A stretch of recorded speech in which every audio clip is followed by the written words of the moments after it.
China obviously has its own push in the Chinese digital currency. But isn't the next logical step for you to embrace Bitcoin? Because Bitcoin obviously is decentralized. The government can't get its hands on it. What about Bitcoin and all the young people, including African Americans, who are very interested in it? Well, a lot of people are doing it. I always liked one currency. I call it a currency. I like the dollar. But a lot of people are doing it. And frankly, it's taken a life of its own. You probably have to do some regulation, as you know. But many people are embracing it. And more I'm seeing people wanting to pay Bitcoin. And you're seeing something that's interesting. So I can live with it one way or the other. I've always liked one really powerful thing, and that's called the dollar. Yeah.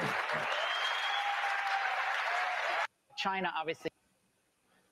Bonjour les amis, c'est Christian et bienvenue à la prochaine.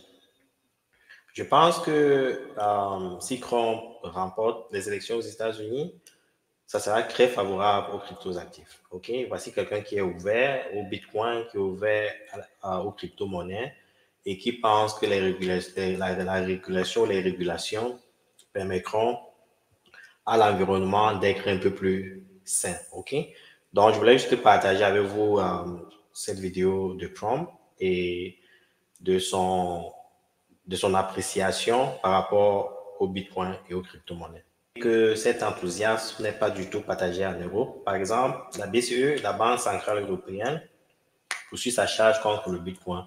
Dans une note de blog, 2 membres de la Banque centrale européenne mettent en exergue les risques sociaux et environnementaux que pose le Bitcoin, désigné comme un actif sans valeur intrinsèque en dépit de la récente approbation des premiers ETF Bitcoin aux États-Unis. Donc, les Européens, jusqu'à présent, ne sont pas très favorables au Bitcoin. Bon, quand je dis les Européens, je parle de la Banque centrale, mais peut-être que les citoyens européens pensent autrement parce que je sais qu'il y a beaucoup de citoyens européens qui se sont lancés dans les achats et dans les investissements sur les cryptos actifs. Ben, ce qu'ils disent ici, c'est qu'un nouveau cycle d'expansion et de récession du Bitcoin est une perspective désastreuse. Les dommages collatéraux seront massifs. Dans une note de blog publiée jeudi, 2 membres de la Banque centrale européenne chargent lourdement le Bitcoin, dont ils dénoncent les fausses promesses et les multiples risques. OK, donc, ce qu'il faut retenir, c'est que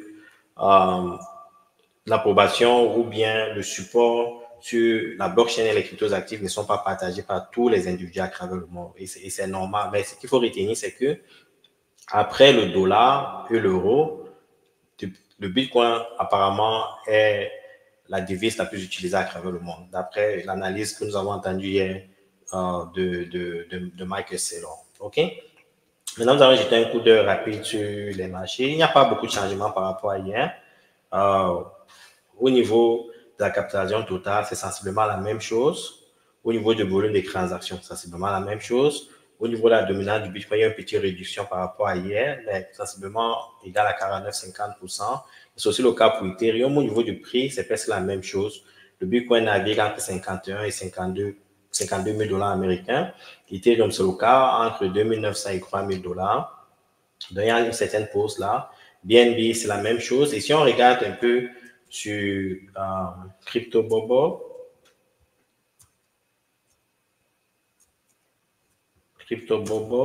si on va sur CryptoBubble, vous allez constater que qu'il y a quelques cryptos actifs qui se démarquent et c'est surtout les cryptos actifs liés à ce que j'appellerais le stockage des informations et l'intelligence artificielle. Parce que vous allez voir comme Filecoin qui prend de la valeur, Axela, Worldcoin. Il est aussi important de savoir, de faire une corrélation entre le monde traditionnel et le monde des cryptos actifs. Vous avez suivi hier, je l'ai présenté, NVIDIA a fait son rapport trimestriel qui était très positif, OK? Et ceci a été reflété sur les marchés. Maintenant, il faut comprendre un peu ce qu'est l'intelligence artificielle et son importance, OK? Il faudra prêter beaucoup attention à des projets comme Render, OK? Il faut comprendre exactement ce que Render fait. Un instant, je vais ouvrir Render. Parce que, comme je vous ai dit, les amis, quand vous investissez sur les cryptos actifs, surtout en termes de long terme, je ne parle pas des shitcoins, en termes de long terme, il y a des projets qui seront ici dans les 20 prochaines années. OK? Des projets comme Render. À quoi c'est Render? Il faut comprendre le narratif. Si vous comprenez le narratif de l'intelligence artificielle, Render joue un rôle très important dans ce sens-là, OK? Je vais un peu ouvrir Render, on va jeter un coup d'œil rapide sur Render. Render Network. Render, en quelque sorte, offre ce qu'on appelle les GPU décentralisés. C'est en quelque sorte les Graphic Processing Computer. Graphic Processing Unit, en quelque sorte, les Graphic Processing Unit, c'est quoi? Par exemple, si vous voulez créer une image, OK? Si vous voulez créer une image, il vous faut créer un graphique. Il faut créer cette image, il faut des graphiques. Il faut cette capacité de générer des images. Souvent, il y a des couleurs, il y a des formes, tout ça est généré par ce qu'on appelle le Graphic Processing Unit. Et en principe, les Graphic Processing Unit coûtent extrêmement cher, OK? Avec l'avenue de l'intelligence artificielle, la création des images et tout, l'importance des renders serait très importante dans ce sens-là parce que il n'y a pas assez de Graphic Processing Unit pour couvrir les demandes, OK? Pour couvrir la demande de la création des vidéos à travers l'intelligence artificielle. C'est vrai que vous voyez que depuis ces derniers temps, le prix des renders prend beaucoup de valeur. Je vais rentrer encore sur CoinGecko. On va regarder les renders.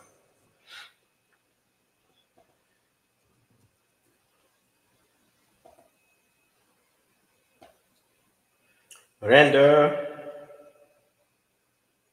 Ouais, le prix des renders historical data. On va aller un instant.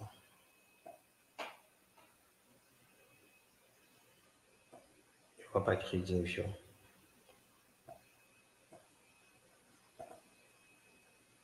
Il y a il y a environ un an, Render se vendait à $1. Et aujourd'hui, Render se vend à $7,57. Donc, Render a fait un peu plus de 7x en moins de 11 mois, environ 11 mois. Et si vous regardez au niveau de son all-time high, ça se vendait à $8,78. Donc, à $8 à 8,78. OK? Donc, ça veut dire que Render s'approche déjà de son all-time high.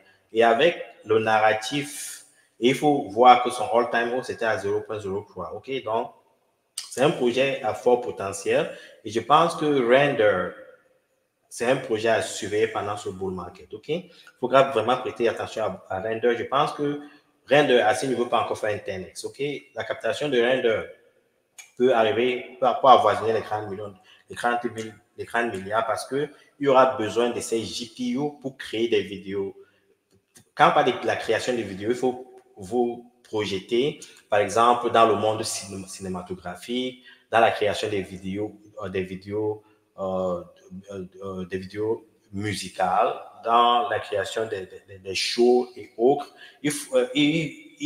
On aura besoin, OK? On aura besoin des GPU pour ce sens-là. Et Render domine ce secteur-là, OK? Et je vais un peu partager avec vous, par exemple, le projet Sora. Et si vous avez pas entendu parler de Sora, Sora, en quelque sorte, c'est un nouveau déploiement de chat GPT. Par exemple, vous pouvez rencontrer une histoire, vous pouvez créer un texte et ce texte-là vous crée des vidéos.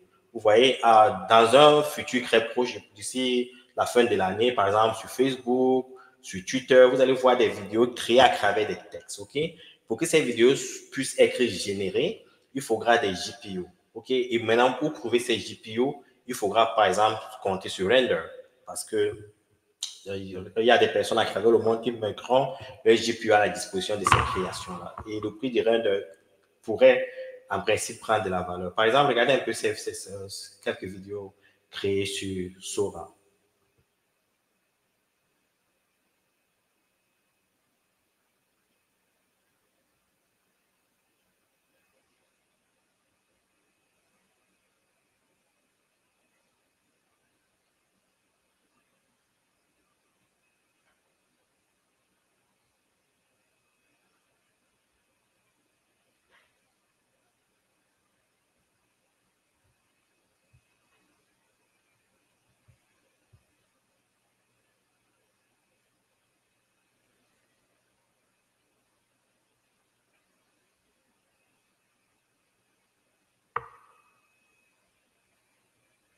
vous voyez que l'image est excessivement proche de la réalité. Et avec le temps, ces images auront l'impression d'être réelles. OK, nous aurons l'impression qu'elles sont réelles. Vous voyez tout ce que vous voyez en background là. Le costume, la veste, les couleurs, les lunettes, tout ça, le teint, les lèvres, le rouge à lèvres et autres. Pour créer ces images-là, il faut ce qu'on appelle les GPU, OK? Les Graphic Processing Units. Et imagine par exemple, pour ceux qui ne sont pas techniques, si par exemple vous voulez faire un dessin, OK? Il vous faut des crayons de couleur. Il vous faut différents crayons de couleur. Vous voyez combien coûte cher ces crayons de couleur pour créer toutes ces couleurs en background, OK? Vous voyez par exemple le passage clouté, vous voyez l'impression qu'il y a de l'eau un peu partout, vous voyez les couleurs à travers le background, les lumières et tout ça, ça demande beaucoup de travail. En quelque sorte, le GPU joue un peu ce rôle dans le monde technique, technologique. Et le GPU et Render, qui domine au niveau des cryptos actifs, apporte la vente des GPU décentralisés. OK? Donc, c'est si important avec des créations comme Sora. Regardez aussi cette image-ci.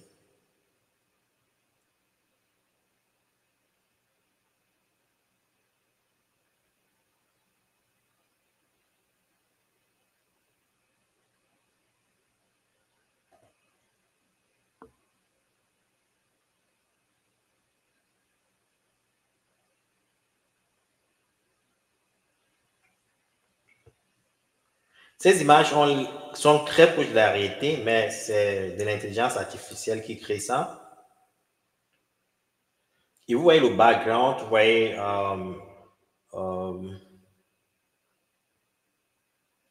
voyez cette voiture, vous voyez les couleurs, vous voyez la colline, la descente, vous voyez les rochers, vous voyez le paysage, vous voyez les arbres et tout ça. Pour créer toutes ces images-ci, pour créer toutes ces couleurs-ci, pour créer toutes ces sensations-ci, pour créer tout ce mouvement-ci, il faut les GPU, OK? C'est vrai que Render joue un rôle très important, OK?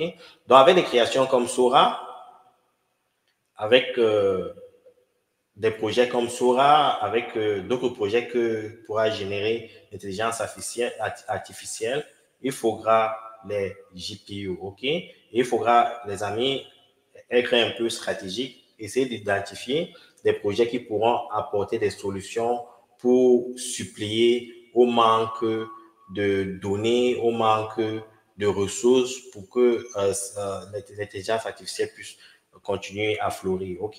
Donc, c'est ce que je voulais partager avec vous, les amis. Il n'y a pas beaucoup d'actualité aujourd'hui. Et encore, si vous avez des questions, vous savez comment me joindre. Je vous souhaite une très bonne journée. Ciao.